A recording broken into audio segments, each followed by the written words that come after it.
Konkan dreams, निसर्गाच्या निकट, AC deluxe rooms, veg non veg authentic Malvani food, Punjabi and Chinese.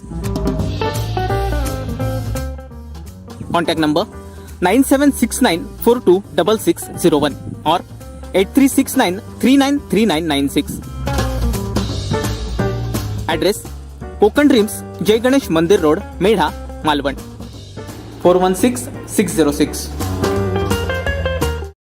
आंबोलीलगत Gele Durewadi येथे असलेल्या बंद बंगल्याचा कडी-कोंडा तोडून आतील कपाटाचा लॉकर फोडून त्यातील 1 लाख रोकड चोरट्यानं लांबविल्याची घटना बुधवारी उघडकीस आली आहे. याबाबत बंगल्याचे मालक तुकाराम बंड यांचे मित्र अंकुश गवस यांनी पोलिसात तक्रार दिली असून पोलीस अधिक याचा तपास करत आहेत.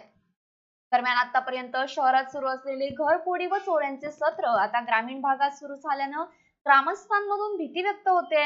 मुंबई स्थित तुकाराम बंड हे सेवानिवृत्त झाले असल्यानं ते गेळे येथे डुरेवाडी येथील बंगल्यात वास्तव्यास असतात व मुंबई येथे ते येत जात असतात. सुमारे 1 महिन्यापूर्वी ते त्यांच्या पत्नीसह मुंबई येथे औषधोपचाराकरिता बंगल्याला कुलूप लावून गेले होते.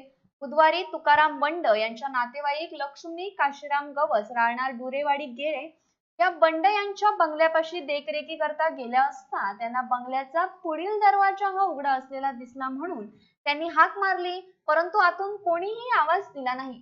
संशय आल्यानं त्यांनी सदरची घटना अंकुश यांना सांगितली. त्यावेळी अंकुश यांनी संध्या बंड यांना कॉल केला आणि सांगितलं की घर उघडं आहे, घरामध्ये राहायला कोणाला पाठवलं आहे काय? त्यावेळी संध्या बंड यांनी आपण कोणाला राहायला पाठविलं नसून लक्ष्मी व तिचे पती काशीराम यांच्यासह जाऊन तुम्ही प्रत्यक्ष खात्री करून घ्या असं सांगितलं. त्यानंतर गवस यांनी बंगल्याजवळ जाऊन पाहिलं असता बंगल्याच्या समोरील मुख्य दरवाजा उघडलेला होता, परंतु त्याच्या बाहेरील जाळीच्या दरवाजाला आतून कडी लावलेली दिसत होती. मात्र बंगल्याच्या मागील बाजूच्या दरवाजापाशी जाऊन पाहिलं असता त्याला बाहेरून कडी लावलेली होती. गवस यांनी मागील दरवाजाची कडी खोलून बंगल्यामध्ये प्रवेश केला. त्यावेळी तळमजल्यावर किचन रूमच्या बाजूस असलेल्या बेडरूमच्या दरवाजाचे कडी-कोंडा उचकटवून आतील लोखंडी कपाटाचा दरवाजा तोडून आतील रोख रक्कम लंपास केल्याचं निदर्शनास आलं.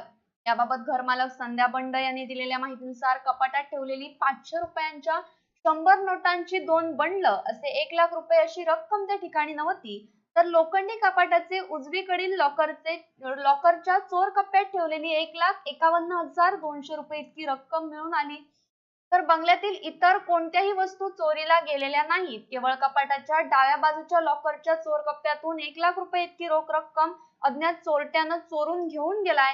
याबाबतची माहिती मिळताच सावंतवाडीच्या उपविभागीय पोलीस अधिकारी डॉक्टर रोहिणी सोळंके, पोलीस निरीक्षक शंकर कोरे, सहाय्यक पोलीस निरीक्षक अमित गोते, पोलीस राजेश नाईक, दीपक शिंदे, संभाजी पाटील यांनी घटनास्थळी भेट देत पाहणी केली आहे. तसंच श्वान पथक व तसंच तज्ञांनाही प्राचारण करण्यात आलंय. मात्र याबाबतचा सुगावा लागू शकला नसून पोलीस याचा अधिक तपास करतायत. Bureau news कोकणशाही.